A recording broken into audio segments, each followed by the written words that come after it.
From Showtime and A24. What do you love most about Whitney? Comes a new series unlike any other. Well, where do I even start? Academy Award winner Emma Stone. I like how you fight for us. Nathan Fielder. Money doesn't really matter when it's about doing the right thing. And Benny Safdie. You guys are strong, right? At the end of the day, you're going to survive, right? Next question. New episodes of The Curse, streaming now on Paramount Plus, only with the Paramount Plus with Showtime plan.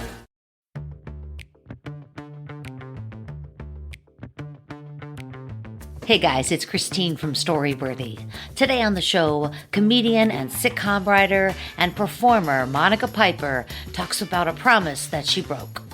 I had reached a sudden point in my life where I knew I wanted to be a mother because I had spent my prime baby bearing years, like all of my 30s, with a man I truly believed was the love of my life.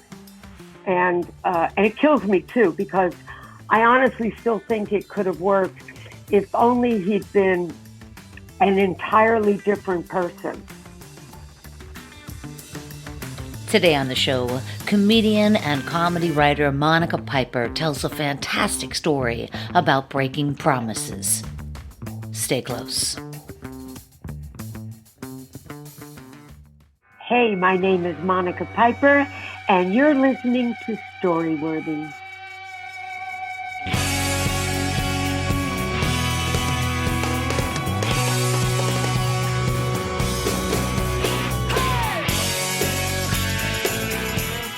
Welcome to Storyworthy. My name is Christine Blackburn, and I'm coming to you from Los Angeles, California.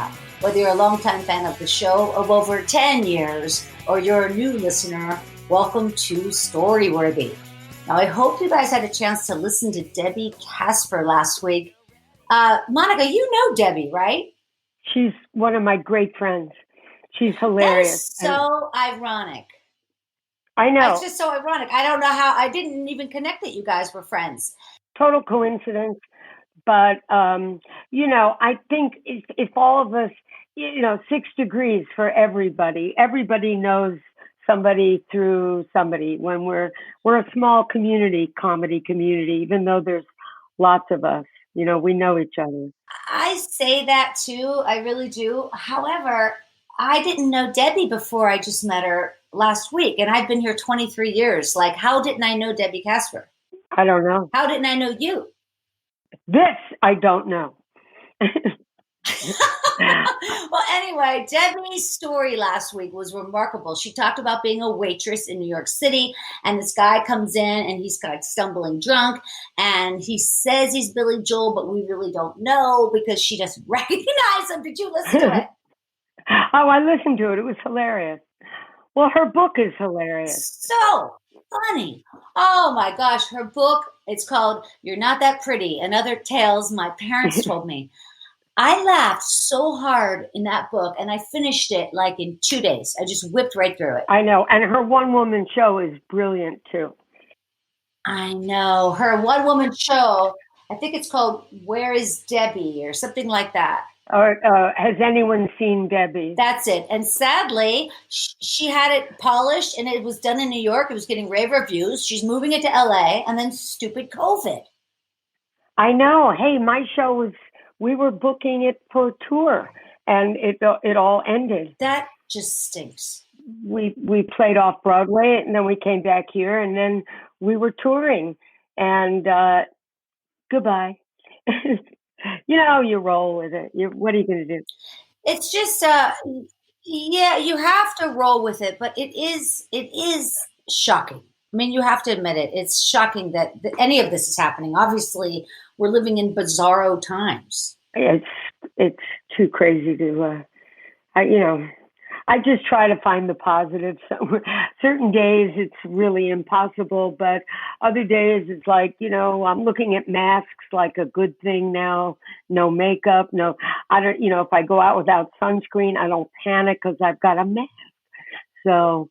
Yeah. I feel that way too. I'm saving on sunscreen for that matter. And I'm saving on makeup because I only put it on once a week. No makeup. No, I didn't. I put mascara on today just because I knew my voice was going to be heard. Oh, you're so funny. I'll tell you, Monica, it is so interesting. You have so much content. You've been working for so long. And one of your messages that I've heard over and over is find the funny. Yeah, that's that's what I do. It isn't always easy, but in these times, it's funny. I have so many funny friends on Facebook. I mean, genius comedians, and there needs to be a new emoji for someone who posts something that's hilariously funny about something tragic. Something it kind of takes the edge off the danger for all of us, I think, because we're in a situation that we cannot control. And at the same time, we're stuck at home and the two things that we love are control and connection. And you're not connecting to people physically right now. And that's hard, to be going through this without being able to connect. So I find the one thing that everybody connects to is being able to laugh at something, because we have this shared experience. So if we're laughing at it, it kind of says we're part of something together. We're in this together. That's it, I couldn't agree more. Yeah, I couldn't agree more. And I just saw a cartoon recently of a smoke detector, and it says, it said something like, this smoke detector remains silent. So it was called the Donald Trump smoke detector. This smoke detector remains silent so you don't panic. Oh, that's funny. I would think it would be going off like crazy because his pants are on fire. Such a liar. So my if he came anywhere near here, the smoke detector would go crazy. But anyway. Oh, man. Yeah, what are you going to do? I'm telling you. Well, there's one thing I've been doing in quarantine is that I have a new underwear wardrobe. Really? Oh, my God. My underwear thinks I died. I do. I have a new underwear wardrobe. This is my new Ebby bra. Do you see it? Isn't it pretty? Gorgeous. It's so simple. I've been wearing this Ebby bra every single day. It's so comfortable. And here's the thing with Ebby underwear is they are totally seamless. They're seamless, no panty lines, and they're so comfortable. It's like a second skin. You kind of don't even know you're wearing them. Now, this company, Ebby, was co-founded by actress and entrepreneur Sofia Vergara. And that girl knows underwear. They also have a no-slip grip that keeps everything in place. I love that. It's designed to move with you. Oh, wow, they sound great, but they move with you. So your previous underwear did not, you'd go somewhere and it would stay home? What do you mean? Oh, Monica, you never had a wedgie. Oh, yes, I have. Well, that's what I'm talking about. These underwear, it's really cool. They have this, like I said, a no-slip grip. It keeps everything in place. But here's what I really love about Ebby, and truly, this is why I have a whole new underwear drawer.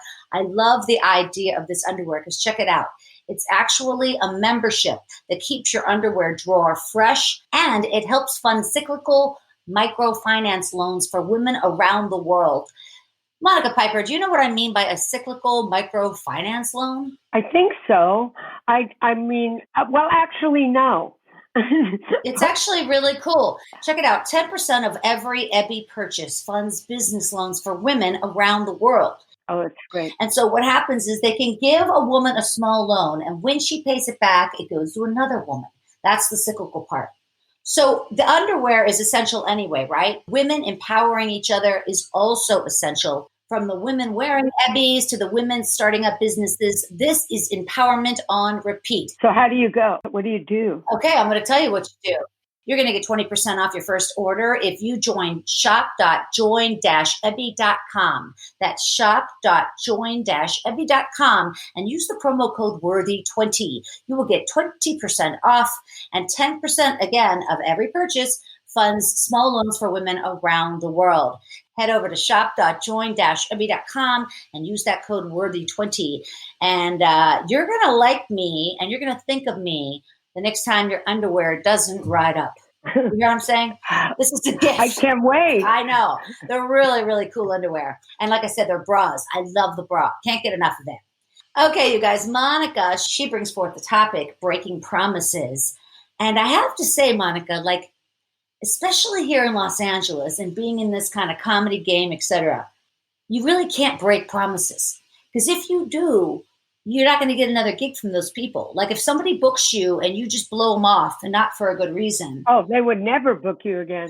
Yeah, it's like your word. Your word is really important out here. Oh, absolutely. But, you know, but people in the industry, they can break promises to you.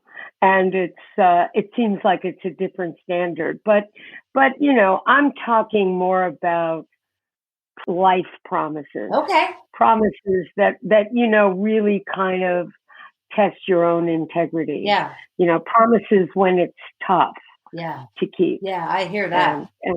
But that doesn't sound very funny. No, I get it. Now, let me ask you something that I know will be funny. Last week on Debbie Casper's episode, she talked about working on the sitcom Roseanne, and I know you worked on Roseanne.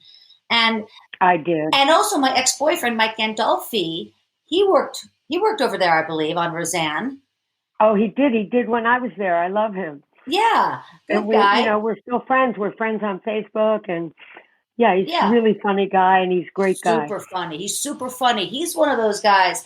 And when I dated him 23 years ago, a long time ago, I could see he was working on Veronica's Closet at the time. You were working on that too, I think, weren't you? I did, but not when he was there. No, I did. The premise of that show was so stupid, right?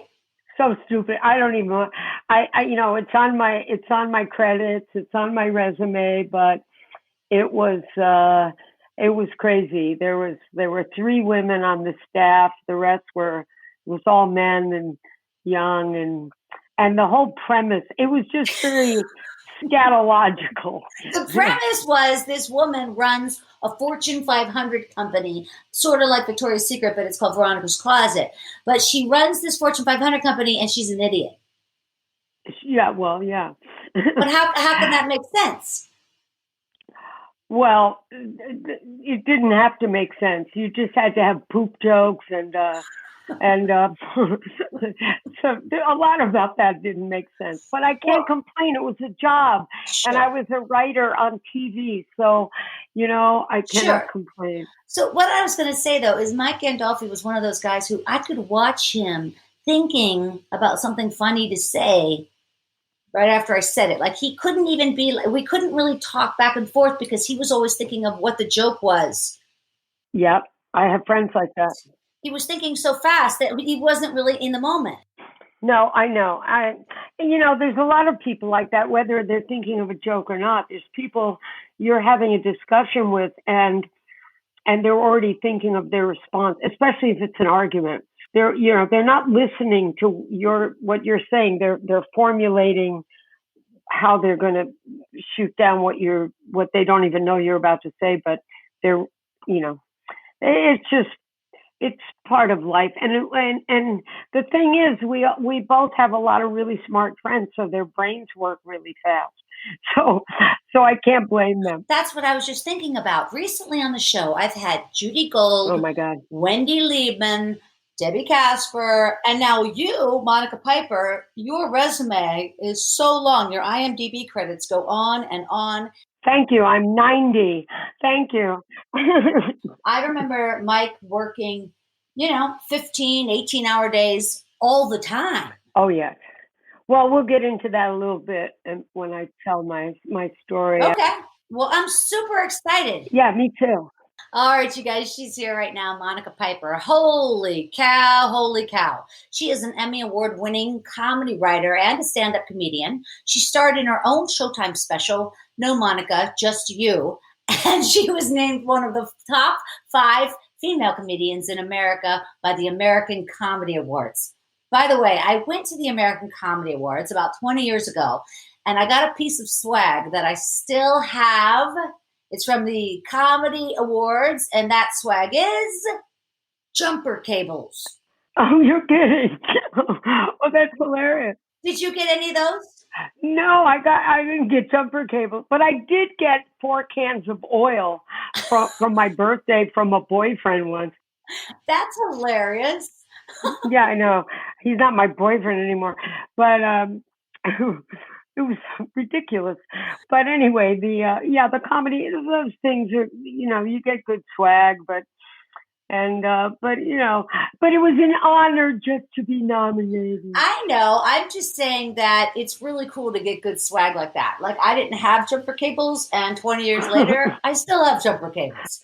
And I've used those jumper cables. It would be funny if they were funny jumper cables, Yeah, that's right. Like, they don't work, or there's like 3 of those, 3 clamps instead of 2. Right. Or the colors aren't black and red, they're like blue and a light orange. No, they're mauve, a crew. All right, you guys, Monica, like we were talking about, she's written on several television shows, including the #1 children's show in America, Rugrats. And you also worked on Roseanne, like we talked about, and Not About You in Veronica's Closet. And you've done some fabulous keynote speeches that I've seen on YouTube. You guys head over and check out Monica on YouTube. Holy cow, do you have content? And it's all so darn entertaining. In fact, I took a keynote that you did. I sent that to about 7 of my girlfriends this morning. Like, you guys, take a break, and you have to watch this. You're going to pee your pants. Oh, that's fantastic. You're so funny. I'm doing one Saturday. I'm doing the Central Coast Writers Conference. It's all weekend. It's Thursday, Friday, and Saturday. But I'm doing the keynote on Saturday. And it's one thing that, to do a find the funny speech for civilians. But this is for writers and comedy writers. So it's a little more intimidating. They're not going to, they may not laugh. They just may analyze, that was very funny. Oh, that was particularly funny. Yeah. I actually do that too. When I hear, I try to laugh, obviously, but especially if I'm watching TV, I'll be thinking to myself, that's pretty good. Pretty funny. I'm not going to guffaw, but I am thinking that's intelligent. Well, that's what's weird about Zoom shows too. I'm starting to do these Zoom shows, and for a lot of these shows, the host, the people in charge, want to mute them. I go, no, don't mute them, unmute them. I want to hear laughs. It throws off your time. To do comedy in silence is so weird. And I don't care what happens. I did a show last week. Honest to God, I'm in the middle of the show, and it's, no, Harry, it's in the refrigerator. This is like literally a second before the punchline. So, but that's funny too. And I like Zoom because I only have to clean like 3 feet of my house. So that I like. And like our guest last week, Debbie Casper, Monica, you also have some fabulous solo shows, and you've been working on this one called Not That Jewish for years now. It was off Broadway. It's gotten fabulous reviews, Not That Jewish. And then, of course, because of the pandemic, everything stopped. Is that right? That's right. We had a great, it was here. It was in LA at the Jewish Women's Theater, The Braid. It was here for 16 months. And then it went off Broadway for 200 performances. And it was like 200 performances. That's incredible. Yeah, it was unbelievable.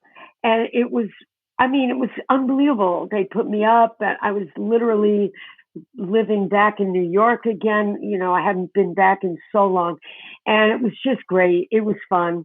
And then, came back here, and we did another run here, and we were all set to go on tour. We were just starting to get tour dates, and then, Wow. I can't wait to see it. How long is it? What's the running time? 80 minutes. Oh, perfect. Yeah, it's like 80 to 85 minutes. So that's a perfect length. And then there's no intermission, right? No intermission. And it's funny because one night, for some reason, it went short. It was a smaller audience. Normally it was, great packed audiences. But for that night, I guess there were less, the laughter didn't last as long because the more people there are, the longer if they're laughing together, the laughs are longer. So for whatever reason, it was short. It was like 78 minutes instead of 80 or 85. And the Right. producer went crazy because he goes, those people, they paid good money and you can't go under 70. You've got to give them their 85 minutes or they'll complain. It's just so Broadway, off Broadway, it's just a whole different thing. Yeah, and if the show always starts on time, right? Like you don't hold for audiences at Broadway shows, or do you? No, this is off Broadway. It's not like, I've done gigs and opened for people in Vegas and Reno and, Tahoe at Harrah's, and those, that is literally click, click. It's like an execution, when the clock strikes, boom, you're on, and no messing around. But shows, they start 5-10 minutes late if people, are slow. I'd rather they do that than have people, stomping in 5 minutes into the show. So Yeah, it's the worst, especially in New York where everybody has a coat with them. yeah. Oh, you want to hear something funny? This really happened. It was unbelievable. I'm in the middle of the show and a woman's life alert button went off. Okay. So that's freaky enough, right? But it was so freaky because it was where in the show it happened. Honest to God, I'm up there and I go, God, I don't know what to do. Help is on the way. Help is on the way. I'm like, oh my God, was that God? Help is on the way. I didn't think it was going that badly. And Did everybody lose oh, it? New York, New York audiences, they're like, shut that thing off. I paid good money for these. She could be having a seizure. They didn't care. Shut that off. So it turns out, thank God, that she was okay, that she was mortified because she set it off by accident. So now I'm thinking to myself, how do you do that? How do you set that? So I told myself that she was so moved emotionally by my words that she clutched her heart and set the thing off. But then, there's always the possibility that she did it on purpose, said, help, I've fallen into a bad play and can't get out. Help me. So that is so funny. Oh my gosh. Well, that really happened. That is so funny. But I hear what you're saying about New York audiences. They would just be like, I'm here and we don't care what's wrong with you. We came to see this. Exactly. They don't care. They don't care. I forget where this came from, but years ago, somebody said, I know, it was like MGM workers in Vegas were on strike or something, and they let go a box of bees in the gaming floor. Oh my God. On the gaming floor, they let all these bees out, and most of the players didn't even move. Oh my They God. just stayed playing. Oh my God. Well, it would be a dilemma for me if I had $100 on a blackjack hand or something. That's the thing. Oh God, exactly. bees or that's the worst. Crazy. Okay.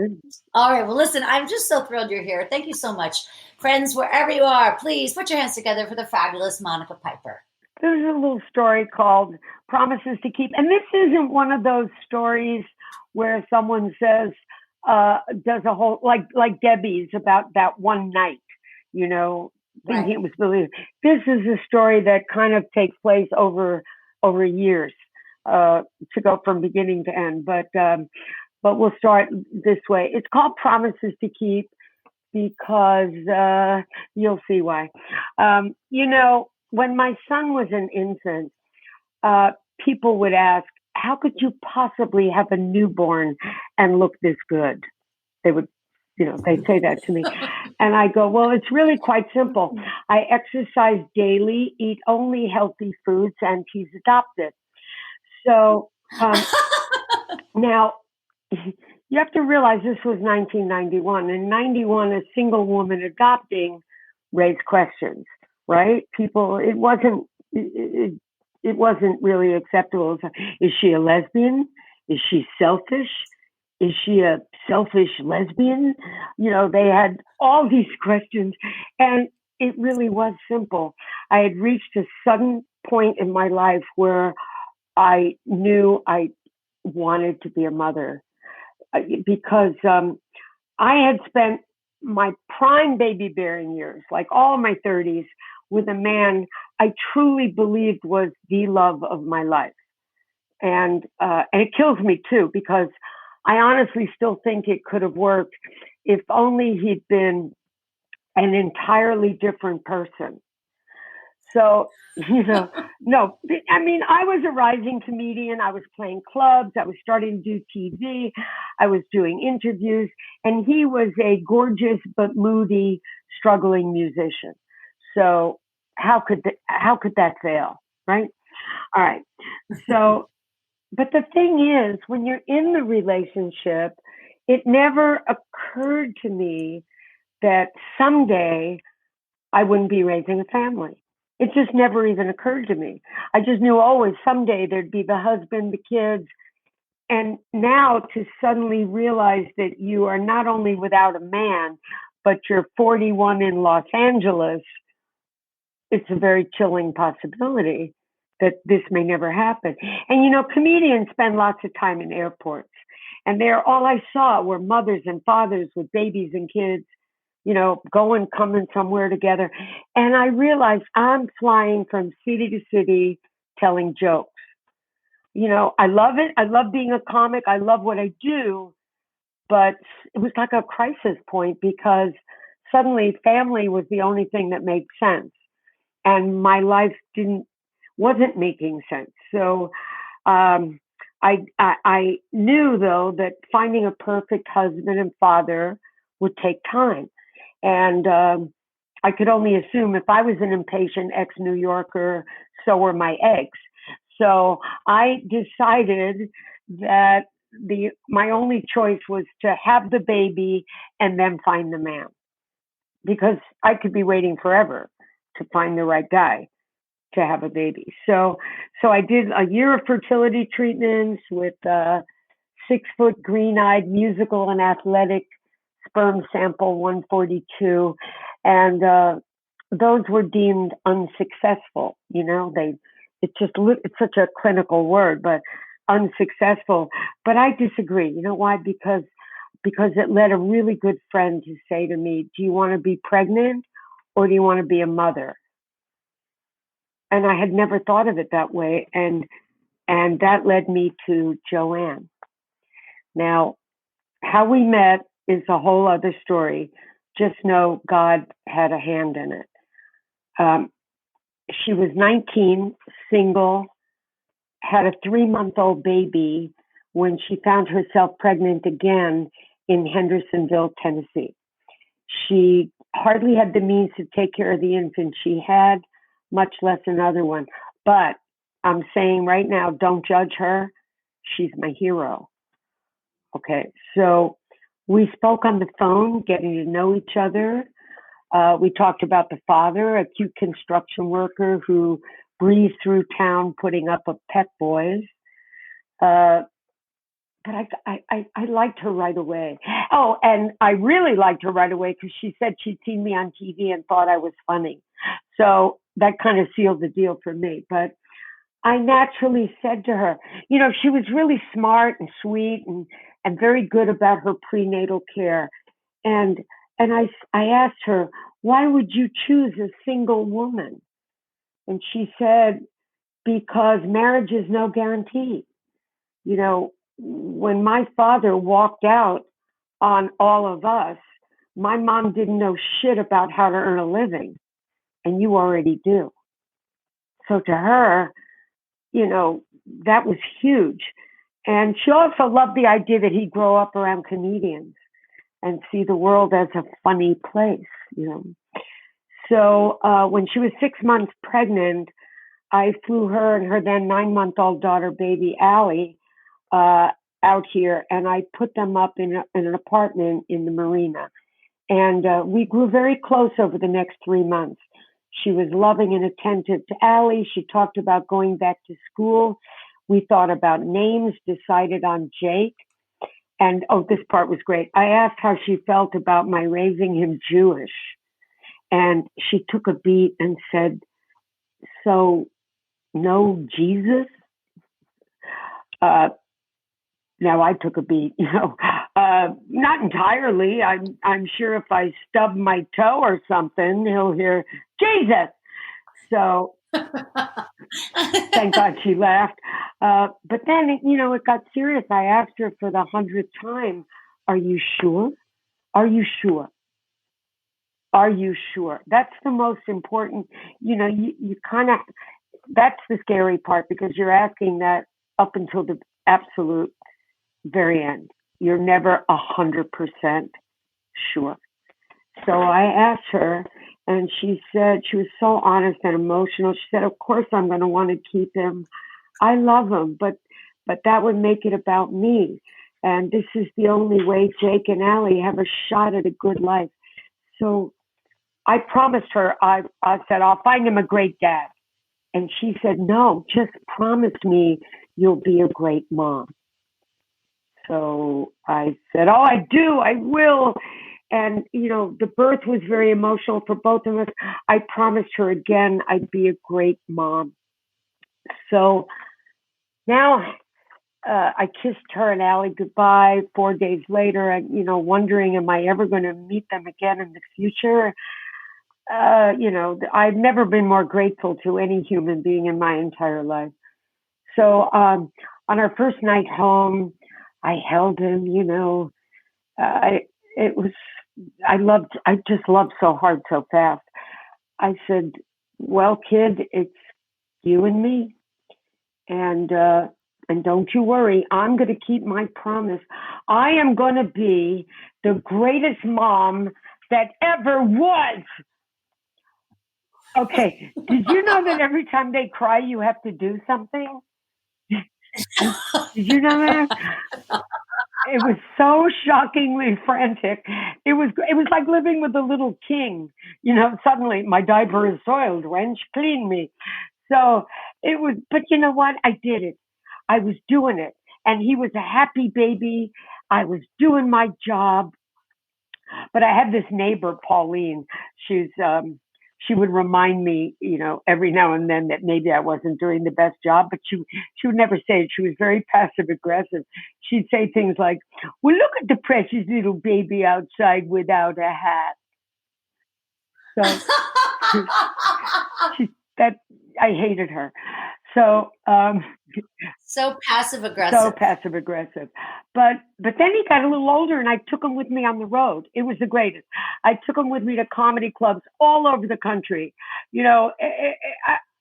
I would just hand him to bouncers. "Here, hold this."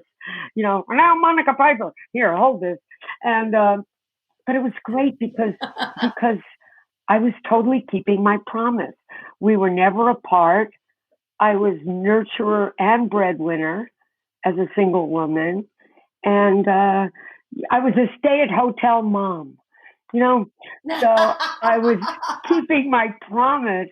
And then, we'd be on the road like 2 weeks out of the month. And we were home. Jake was 5 months old. And the phone rings. I pick up the phone. "Hey, Monica, it's Roseanne." Like, "Oh, hello." We'd been friends before she got really famous, but I hadn't heard from her since. And, Roseanne, the show was in its 4th season. It was the #1 show in the country. And so now she's on the phone. "Hey, it's Roseanne. So first off, I heard about the baby. That's so cool." So I'm like, "Oh, thank you, Roseanne. Anyways, we need a strong female voice, and I want you to write on the show." So you remember the moments that you realize are going to change your entire life. So I'm like, what? To myself, is this really happening? I could get off the road, earn great money, launch a career as a TV writer, and give Jake a more stable life. Jesus. So I thank you. I accepted and thanked her profusely. That was in March, and then we weren't starting till August. So I, put all my ducks in a row and everything. And then I start the job. And I realized what she did not say to me was, oh, and that cute baby of yours? Well, you're never, ever, ever going to see him again. It was unbelievable. I had no idea I'd be there till 3, 4 in the morning. I had to have a daytime nanny and a nighttime nanny. And the only time I got to see him and be with him is when all the other writers were home sleeping. That was the only time. That was my window. So it was insane. And, the other writers didn't know about Joanne. They didn't know about my promise. All they knew was that I was occasionally funny in the room, and seemed tired. And it was like so horrible. No, you guys, you don't understand. I'm really funny. I'm really smart. This is like really crazy. And I was exhausted. I was longing to be with my kid. But worse is I was literally consumed with guilt. And I just kept thinking, oh my God, if Joanne knew that this is what I was doing. So this is one of those moments where work and life don't always converge happily. It's the number one show in the country and I'm dying here. And, I spoke to my agent and, he was right. You can't quit a hit show. It literally would mean the end of my career, my writing career. So I stuck it out to the end of the season. And then I made a decision, if you get off the sitcom track when you're on it, it's scary. You don't know if you'll ever get back on it. But I just made a decision and I took my kid and we went back on the road. We had a couple of great years. We did, but then it was time for school. It's like, Mother, as you know, I'm almost 3 now. And while I've enjoyed the hotel life, I have a dream too, preschool. So sure, I'll miss the room service and mini bar, but it's where I gotta be. So I knew that was true. So I was lucky. I got the job on Rugrats after that, which was the hours were a little easier, and it was his favorite show. So it was pretty cool. I mean, I was paid well to think like a 3-year-old and live with one at the same time. So that was pretty cool. But then it got hard, as he grew older and I was freelancing, I still wanted to meet that man, but it's really hard finding a father when you're busy being a mother. And there were so many times that I knew I was breaking my promise. I mean, how can you say you're going to be the greatest mom that ever was? And, there was a time I was actually writing on Mad About You, but it was good because, the hours weren't terrible and he was older and it was close to my house. But there was a time I had a script due, and that's when you're home writing a script that's due. And I said to my son, Jakey, please don't ask me to cook or buy food for 3 days, okay? Mommy has a script due. And then I showed him frozen kids' cuisines and how cool they were. And but then he says, but we're out of juice. So I'm like, oh shit, oh God. So we had to make a mad dash to Bob's Market, which is the actual hub of Santa Monica. If you know Santa Monica, it's like ridiculously politically correct. It's ridiculous. And so there I was in Bob's Market, and we passed a woman in the produce aisle, and my son, who happens to like vegetables, says, oh, Mommy, broccoli. And I said, no, I told you, no. I'm screaming, you can't. And the woman's jaw literally dropped. And she literally said to me, excuse me, we've never met, but did you just tell your son he couldn't have broccoli? And then Jake said, yeah, she has a script due. So she gave me, you're a horrible mother look. And and I guiltily thought of Joanne, and I was a terrible mother during his teen years because I had no patience, and we fought all the time. He's like, if I'm so obnoxious, why do you even keep me here? Tech support. So I knew there'd come a day when he would think it was all so random, how he ended up with me. At some point I knew it's like, of all the adoption joints in all the world, why'd you have to walk into mine? But we did okay. But on the very day he turned 18, I got an email from Joanne asking if she could contact him. So we had kept in touch through the years. I knew she'd gone back to school, gotten married, had another daughter. So I asked Jake how he felt about it. He said, okay, I guess. So they spoke on the phone over a lot, often over a short period of time. And his birth mother and his two sisters became his Facebook friends. He was happy to have them in his life, but he still found the need to say to me, you're still my real mom, And a few weeks later, I get this letter from Joanne, right? And I'm just going to read it to you because I carry it in my wallet. Hi, Monica. As you might guess, I've been somewhere in the clouds this month. For the past 18 years, the thought, did I do the right thing, haunted me. Deep down, there was an ache that wouldn't go away. And now this gift. You have raised such a beautiful young man that all those doubts are finally gone. I feel free for the first time.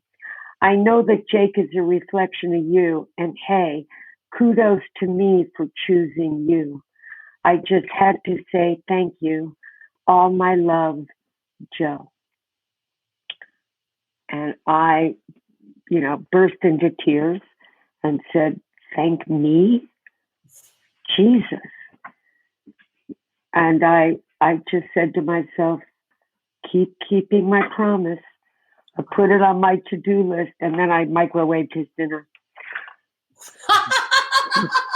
Oh my gosh, Monica, that's a beautiful story. It's just not hilariously funny, but it's, the reason that I did it is because I wrote all these stories for Jewish Women's Theater, and eventually I deconstructed them all and put them back together with a new,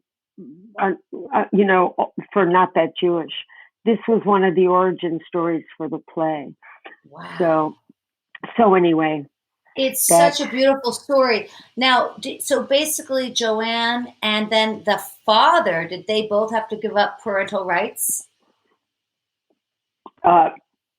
No, she never got his last name. And so that was a whole other thing. But did Jake ever ask you about that? Oh God, yes. And they're in touch. So he asked her too. So he's so cool. He's so cool about it. They're friends on Facebook, and she's invited him out. She lives in Michigan now, and she has horses, and she's wonderful. We are politically aligned. All her posts are, we're all so in sync with each other. And Jake said, I never go anywhere. I've never left. This is before the pandemic. I said, why don't you go out there and meet your family? You have two sisters. You have blood family. Why don't you go there? He said, Mom, I said, that's life stuff. I said, I need a vacation. Wow. That's life stuff. So I think he's gearing up for that, but he's so smart. That's awesome. Yeah. So and anyway, he's 18 now? No, he's 28 now. Oh, wow. 28. Does he live in LA?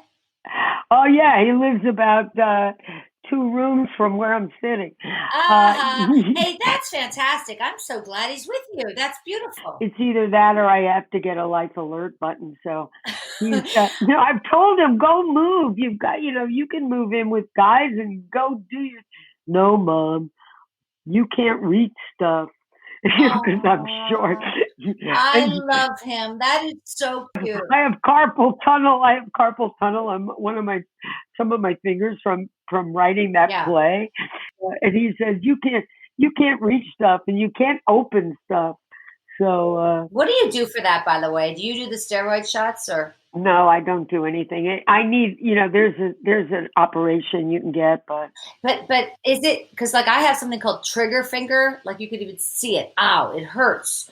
And it's from typing too much. So it's my middle finger on both hands. And I wake up and they're all crunched together and I have to like straighten my hands out. Like arthritis. Oh. I don't know what it is. I don't know, but it's hilarious for conversation.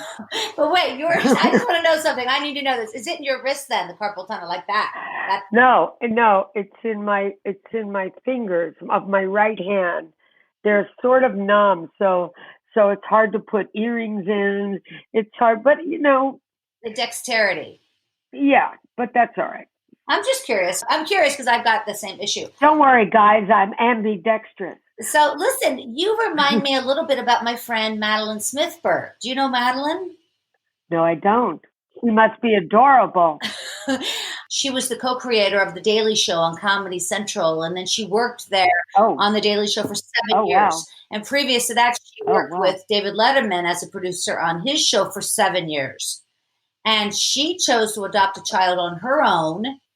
And very much the same story. It's so interesting. Her son's now like 21. It's a beautiful story in terms of it's about being a mom. It's not about the guy. I mean, it can be, but I just thought that was so beautiful what Joanne said to you. And there were, I did.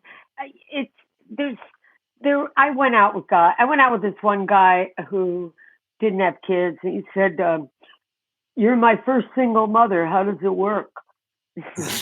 So I said, "Well, I list every chore, divide them in half, and them all."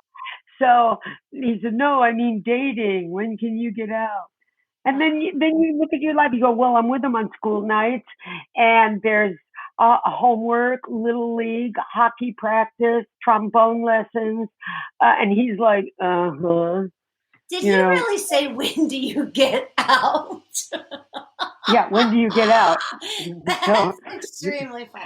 But the thing that's so tricky about that is that, but see, he's older now, so it really doesn't matter. I mean, I could date, I could do it, but I'm so lazy. I'm like, I just want to go on JDate and see like perfect man seeking impatient, sarcastic, aging, shrinking woman. I just don't think I'm going to find that. So, but anyway. Well, you never know. That's for sure. I have a friend who was 77 when she met her husband. You never know. She was 77. He was like 81. They're still together. It's like 10 years. Oh my God. It happens. There's that old joke. She's 85. Her husband's 90. She goes, "Irv, you want to come upstairs and have sex?" He thinks it over. "I can't do both." That's hilarious. You're so funny. I have to tell you, I had a baby at 41 and my ex-husband and I together, that little girl, and she still is, obviously the love of my life. But when she was just born, we treated her like a Fabergé egg. Yes, Like exactly. it was like like you said, the king or whatever. Like that's it, man. We loved her so intensely, so fast. Like you said, fell in love so fast. That's the part that you can't fathom, that you could love fathom so hard, so fast. And one time I remember sitting in my Subaru. I still have that car. Sitting in my shitty Subaru, and the baby was in the back seat in her car seat, and we had just gotten, home from somewhere, but I wanted to stay in the car because she was sleeping. And I remember talking to my mom, and I said, "I just can't believe how much she loves me." The baby. I know. And my head was just blown. Like I just never felt, and then the way I loved her, just never anything as unconditional in my life. I know. But now I'm realizing you could actually have that with a dog. So, You're so funny. I have that with my dog too. Yeah, I understand. I totally do. I totally understand that. And so when you started Roseanne, they were in the 4th season. That was the hot show. Yeah. Yeah, it was hot, hot, hot, hot. So you must have been in shock. I was, but it was great because it did, you know, it did allow me to actually start a writing career. And, when we first got back off the road when Jake was 3 and he had to go to preschool and all that, I did some freelance work, but then I was very lucky. I don't know if anyone knows, some people out there might be familiar with this great adult cartoon animated show called Duckman. It was with Jason Alexander. It was Sure. hilarious. And I was very lucky to get a script, to write a script for them. And, and they hired me to write the script, and it was great. And that got me in with Klasky Csupo, who is the animation company that did Rugrats and Wild Thornberrys. And so I got an overall deal with them. And then, so I was doing that for a while. But in the meantime, I wrote a Mad About You spec script because I love that show. I thought it was hilarious. And they brought me in for a meeting, and I got that gig. So, and Jake was older, so it worked better. Good But for you. anyway. Now, do you have any, I mean, I know you're going to have them, but will you share with us any horror Roseanne stories? No, I think Debbie did such a great job. Debbie pretty much covered it. She did say we had a table read of a script of one of the writers. And when it was over, she said, I am so glad you wrote this script because now I got something to wipe my ass with when I take a shit. That's what she said. And it was like, oh my God, don't be like that. But it was crazy too, because that's when she was with Tom Arnold and they were trying to get pregnant. And every month when she found out she wasn't pregnant, she was just in a really bad mood. And I could understand that. I felt for her. I'd gone through You went through it, yeah. crazy fertility stuff, but still, it's no excuse to treat people like that. I think she has a serious disorder. I mean, obviously. Oh, I don't. I don't want to. I just, there's so many funny things I feel like we could talk about or be. No, you know I what understand, I mean? but the stories about her are pretty damn funny. I'm just saying because they it was are. so They are. outrageous, and it's not like it came from one or two bad apples saying that stuff. No, Every it's person true. who's ever worked for her has nightmare stories. That's all. I'm just saying. Yeah, It's obvious. there was one time she and Tom, they went into the audience, the live audience, and they gave $500 to anyone who'd let them shave their head. And so they were just shaving people's heads in the audience. So by the time the show started, there was like 30 people in the audience who were bald, young and bald. And it was It's unbelievably funny. It was funny. That's really entertaining, yeah. And she certainly broke a lot of ground at the Comedy Store. I mean, she obviously. She did. And she was, when she first burst, I met her. I met her in Denver at the Denver Comedy Club. And I was the headliner and she was an open micer. And it was like, oh my God, I'll never be her. I'll never be that clear of a persona. I was always searching for a persona. I didn't just want to be another Jewish chick telling jokes about dating and whatever and men and, and her point of view was so fresh, so different. Defined and clear. And so funny. Her jokes were so funny. And her first Tonight Show shot was brilliant. And they all were. And so kudos to her. She broke ground, No kidding. No kidding. Now, Monica, I know that you've given a lot of keynote speeches and I think you've taught, haven't you taught students screenwriting, comedy, all that? Yeah, but I was actually a high school English teacher before I was a comedian. But as I say to people, I had to leave teaching. I couldn't handle the money and prestige. So that's why I left teaching. Oh my God, dude. I walk by my daughter's room, she's in 8th grade, and I walk by, I look in, I see the teacher, and I'm just like, give them all the money. Like, I can't believe her patience and how well Oh my knows. God. If job. my kid was young now and had to be here 24/7 doing school instead of going away every day and going to school, I don't know what, I would lose my mind. I don't know how. And Wendy Liebman posted something so smart and brilliant the other day. She said teachers should have, their Venmo numbers, their Venmo addresses should be under the lesson. People should tip them. Honestly, Yeah, they are amazing. It's I true. just don't know how they do it. Anyway. Well, children are quite adaptable. I mean, like my daughter, it just kind of rolls off her back. I mean, she's like, well, this is what we do now. It's kind of like the new normal. It's upsetting. I'm more upset about it, obviously, because I got a bigger grip on it. But it's, it's a lot for the parents. They have to oversee. If the kids are little, they have to oversee this. And you need your break when they go to school. That was your break time. Yeah, I feel really lucky that my daughter's pretty independent. But what I wanted to ask you was, I saw some of your YouTube videos that you did from this company called Create. I think it was called Create. And basically you gave a few hints on screenwriting, then you gave a few hints on storytelling. They were all just like a minute long. A few hints on comedy. It's on YouTube. Anyway, and you had so many great points, especially about screenwriting. Oh God, I'll have to watch it. You have just so much knowledge and so much an understanding of how the art of screenwriting and comedy works. It's just so impressive. Did you ever want to write a book about it? No, I didn't want to write a book about that, but I actually, I'm actually writing. I'm turning Not That Jewish. I'm really expanding it and turning it into a memoir that's pretty funny. But and I don't know if you know Sue Kalinsky. She's hilariously funny, and she's a really good friend of Kathy Ladman's and Debbie Casper and Wendy Liebman. Right. I mean, Sue's hilarious.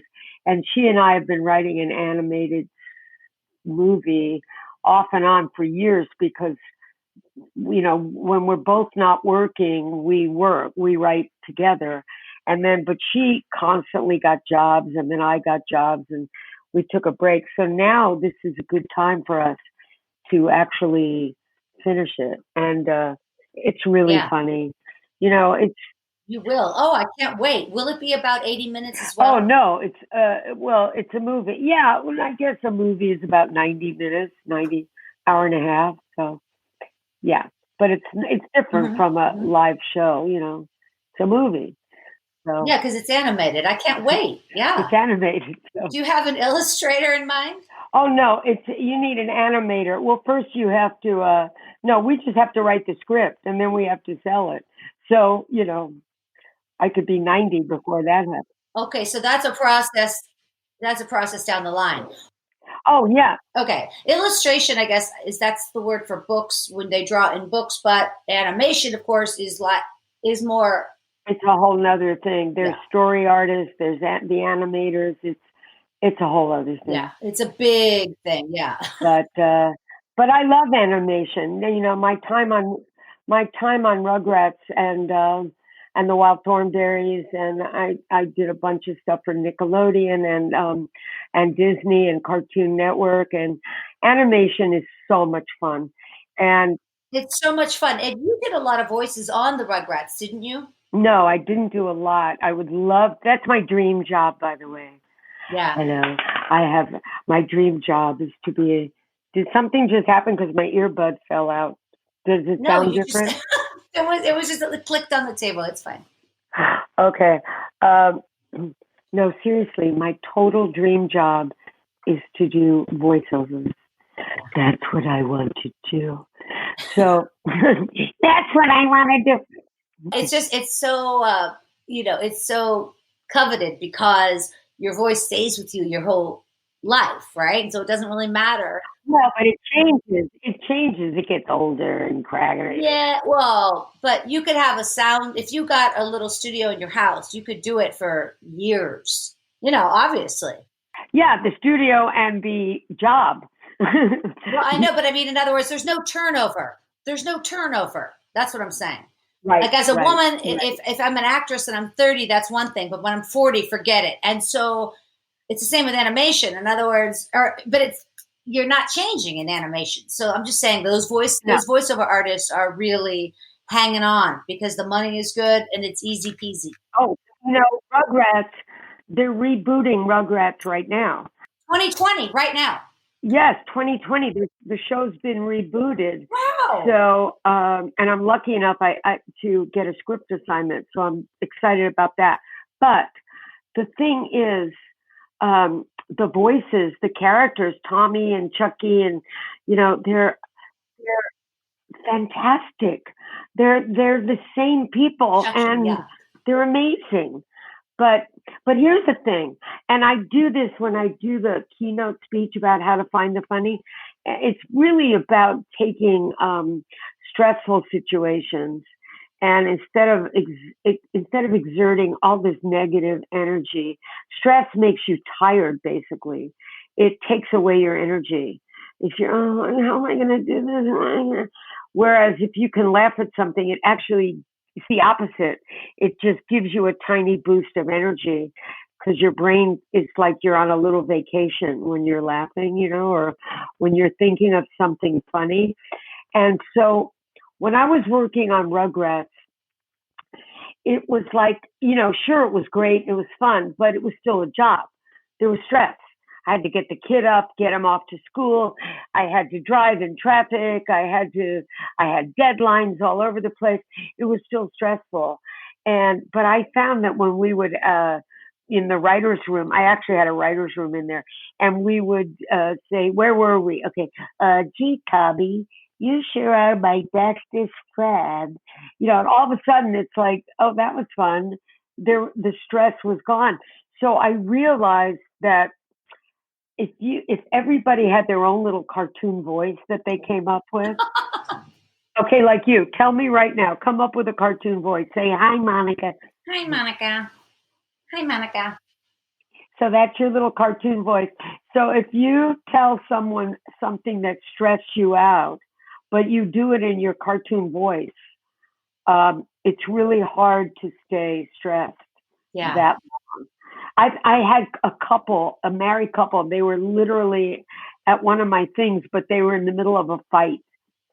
They were fighting and they were like not in a good mood. And I was doing workshop work with the audience, and so I had them have their argument, but they had to use their cartoon voice. That is so funny. So it's like, no, it was all your fault. No, it wasn't. It was your fault. And it was like, you couldn't not start laughing. That is so funny. Yeah, that's awesome.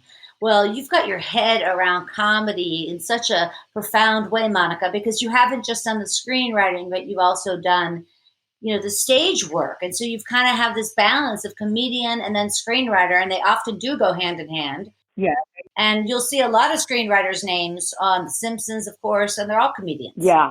I mean, but, I will always, first and foremost, be a comedian. I left it for like 15 years when I was writing on shows, and I wasn't, but you always go back. Yeah, for sure. Because it's that shot of dopamine. I mean, when you get a laugh, you literally, I think there is physiologically a true shot of, I think it's oxytocin, right? No, you're a lot of things happen when you're laughing.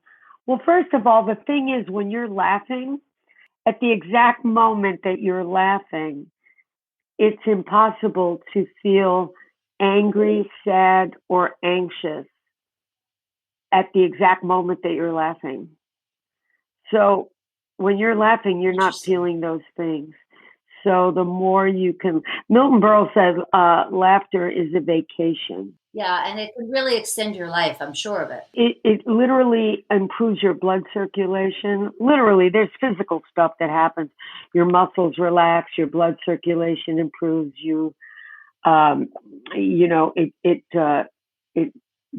It raises endorphins. So that's what it is, your endorphins. So Yeah, that's it. That is it. A couple of years ago, I was hanging out with Kathy Ladman, and we came up with this fabulous idea. It's going to be for hospice work, and it's going to be by comedians. So the title will be "You'll Die Laughing." oh, that's great. You hire a comedian to go to your loved one's side for 30 minutes and just kind of try to not just make them laugh, but make the family, put some levity into the situation if possible. So you'll die laughing. Call Christine or Kathy, and we'll be over in a jiff. Something like that. Oh God, it's so people. People give other people. Like I've seen on Facebook, someone makes a joke and they go, "Don't you think it's inappropriate to make a joke at this time?" And it's like, no, it's the most appropriate thing. When my mother died, my parents were married 50 years, and when my mother died, obviously we were shaken, and I had never seen my father, who's the funniest man on the planet. My father, he's hilariously funny. In the months before my son's bar mitzvah, I said, "Dad, this is insane. Every time I turn around, it's $1,000." And my father said, "Don't turn around." So that's my father. So when my mother died, we're sitting Shiva, and people are coming over, and there's this woman, this neighbor, Gladys, right? And she's got a brisket. She's got her arms out. She's carrying a brisket. She goes, "Roy," to my father, "if there is anything I could do, anything at all, darling, don't hesitate to call." So that night, all the people went home, and my father and I were putting away the brisket and the arugula and all that stuff. And my father looked so sad. He just looked so broken. And I said, "Dad, I think we got to find a way to laugh. So come on, let's just play a game or something to see what's funny about anything." And then I got this idea. I said, "I know. How about the next time Gladys asks if there's anything she can do, we think of some really stupid stuff for her to do." So that became our little exercise. So he says, "Okay." I'll never forget it. He says, "Okay, all right, let's play. You be Gladys." So, and she's batting her eyelashes at my father while she's saying all this. She's like, the barracuda. She couldn't wait to get her hands on. Now, yeah. Yeah. So I said, "Okay, Roy, if there is anything I could do." And my father says, "Well, actually there is, Gladys. I just sold my car to this lovely Czechoslovakian gentleman who doesn't speak English. Could you please take him to the DMV and help him transfer the ownership?" She's like, "What? What?"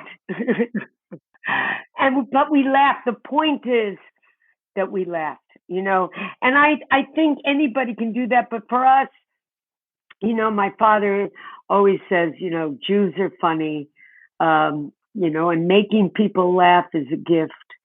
And don't ever forget that. So, and Jews are funny even facing the dark stuff. Yeah. Because that's when you need to connect with someone on that level. So, do you remember the film Life is Beautiful? Yes, of course. Yes. So that was very, that definitely showed the worst of times, and Exactly. I'm trying to find some humor through these people who say you shouldn't laugh at a time like this, or it's a mechanism that people need. My boyfriend is Jewish, and he's not that funny. I just know he's going to hear this. I always say, "I'll do the funny in the relationship. You carry the groceries in." Oh, that's so funny. Well, I didn't say all Jews are funny. You're so funny. You are so funny. Listen, Monica, I'm thrilled you came on the show. I appreciate it so much. I can learn so much from you. I've watched, like I said, these YouTube videos. You've got so much to say. You were just an amazing person. Thank you so much. And I can't wait for the show to get back on its feet. Oh, I know. Me too. I know that you are anxious as well. Not that Jewish. It's going to be so fun. I would send you all to my website, but it's horrible. It's old. It's a new one is under construction, and Perfect. I'm doing all this work. So just, there's lots of YouTube stuff. And That's right. And do you use Twitter at all, Monica? oh, I'm so bad. That's okay. Yeah. But I don't want to come off like one of these, I'm not like one of these old people. I don't know. No, I'm just busy. And I mean, You are busy. the amount of time I spend on Facebook. Yeah, that's your social media choice. But you are being social. You are with friends. Oh, yeah. Yeah. I love my friends. I mean, I love my girlfriends are the greatest. So Well, I love you. You are amazing. I love you. I love you. Hey, there's one more thing I forgot to talk to you about, Monica. You did win an Emmy Award. Isn't that right? Yes, I did. I was the head writer at that time and producer of Rugrats, and we found out that we got an Emmy nomination. They came running in. We were nominated for an Emmy. We're not. And I'm like, oh my God, that's fantastic. Ooh, I'm going to need a gown. And then they said, no. Actually, it's the daytime Emmys. I said, okay, a sassy cocktail dress. Well, actually, it's the creative arts daytime Emmys. Perfect. I can go in my pajamas. That is so funny. And it was so cute because Jake was so proud. He made me take the Emmy to his Little League game so he could bring it into the dugout and show his team. So he says, it was so cute. He goes, look, my mom won an Emmy. So cute. Well, this is LA. My dad won an Oscar. Sharp bubble though. Funny. Oh my gosh. That is so cute though that he wanted to take you to his baseball game. He was so proud. What a pumpkin. That is so great. I'm so glad you have him. I'm so glad I have my daughter. It really is nice. I know. Thank you, Monica Piper. You're so funny. You're awesome. Hey, listen, I hope you'll do my Sunday night show, The Story Where the Hour of Power. It's really fun. I'll definitely send you dates, okay? Thank you. I'd love it. This was fun. Great. All right, you guys, one more time on behalf of the very talented Monica Piper, thank you so much. Thank you. My name is Christine Blackburn saying, make it a story-worthy week.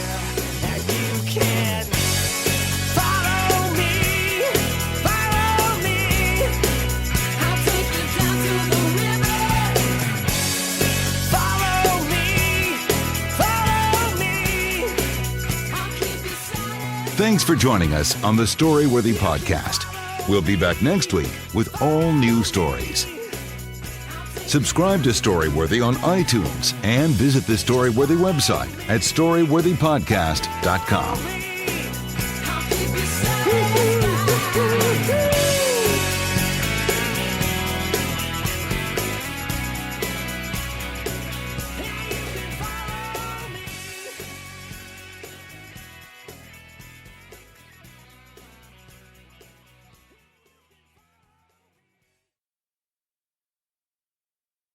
Membership fees apply after free trial. Cancel anytime. Can I be real for a second? That goal you have to exercise and eat better, you really can do it. But nobody is going to do it for you. And nobody has to, because you can do it if you have the right tools and a community that cares about helping you get results. And that's us, Beachbody. It's as convenient as your TV or laptop, but you need to decide that you're worth it. Let us help you succeed. Here's how. Go to beachbody.com to claim your free membership and start feeling great. At Progressive, we know there's nothing like the feeling of riding a motorcycle with your crew on the open road. That symphony of engines roaring in perfect harmony. It's a feeling that would be impossible to recreate on the radio. Until now. Hit it, Jerry.